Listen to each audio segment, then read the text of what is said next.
Presumptive, TERA. Who is TERA? What is TERA? Let's talk about this.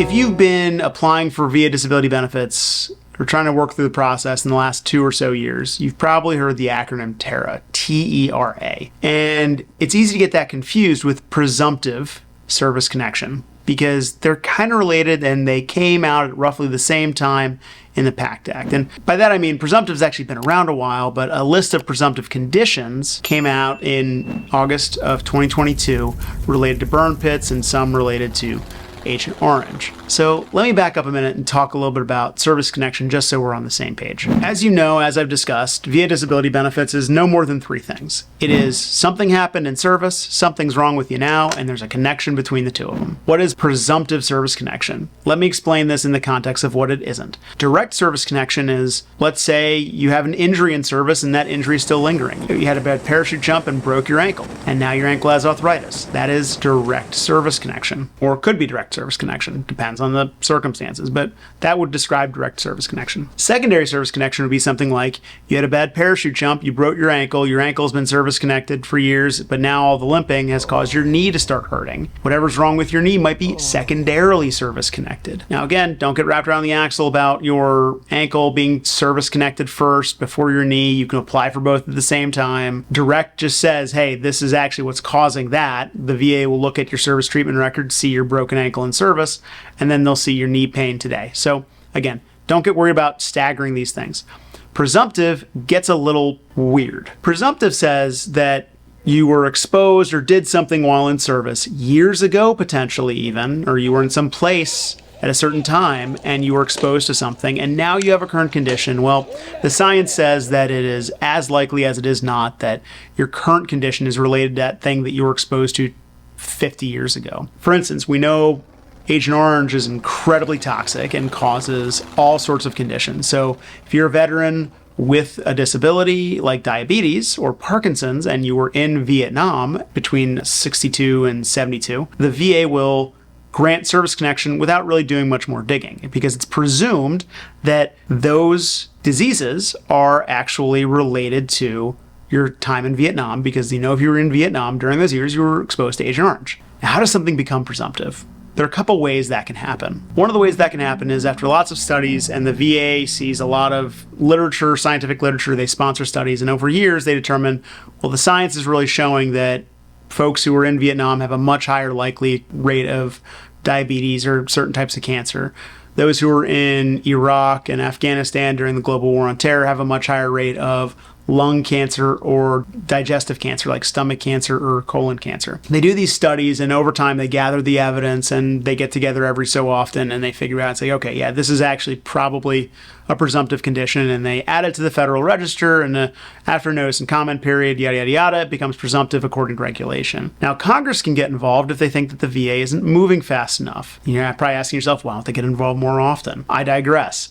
If Congress wants to add a presumptive condition, they can do so by passing a law. That's what they did with the PACT Act, is they added a whole list of presumptive conditions if you were exposed to, or rather, if you were in certain parts of the world during the global war on terror, or even as far back as 1990.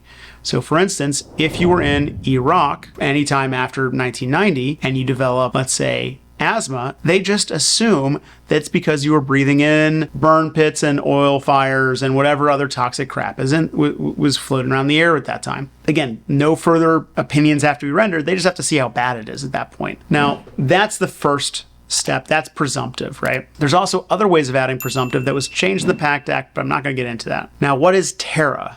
TERA stands for Toxic Exposure Risk Activity. Now, that's a new thing with the PACT Act as well, because the PACT Act didn't just do presumptives. It changed a lot of different things about how the VA benefits are done. Now, TERA basically says to the VA, hey, you need to look into all of the stuff the veteran did during their time in service and prepare some forms called an ILER and TERA risk assessment memo and basically figure out what the veteran was exposed to over the course of their career and then see if that current condition that they have now is related to that. Now, does that sound like presumptive to you? It's not. It's really not presumptive. TERA is different than presumptive because TERA still requires a medical opinion and evidence gathering to figure out what specifically the veteran was exposed to. Now again, if they were exposed to burn pits in Iraq, or if they were in Iraq, it was assumed they were exposed to burn pits, so that can get you part of the way there. But if it's not a presumptive condition, like say some of the other forms of cancer that aren't specifically listed in the Code of Federal Regulations or by statute, it might still be a TERA condition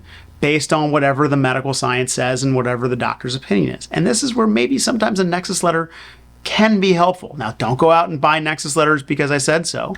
It can be helpful. Now, some of these conditions might be, we've seen TERA exposures done, is where someone has prostate cancer, not because they were in Vietnam, but because they were a machinist mate working in the engine room of a ship, exposed to VOCs, volatile organic compounds, and other nasty chemicals, and that caused their condition. Now, you're thinking, well, this doesn't sound like presumptive at all, and that would be correct. I think, and I've spoken to other attorneys about this, TERA is just a variation on the duty to assist. Stick with me here, right?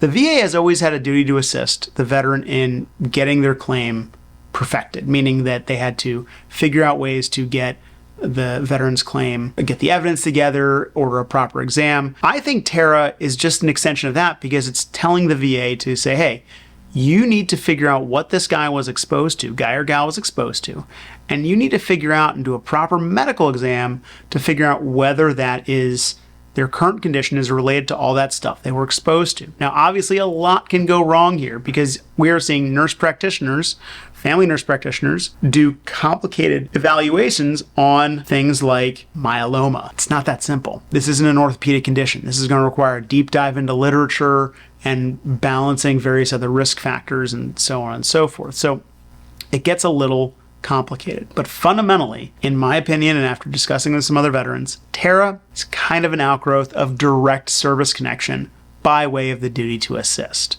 You were exposed to something in service, something happened in service, you have something wrong now. TERA is that connection.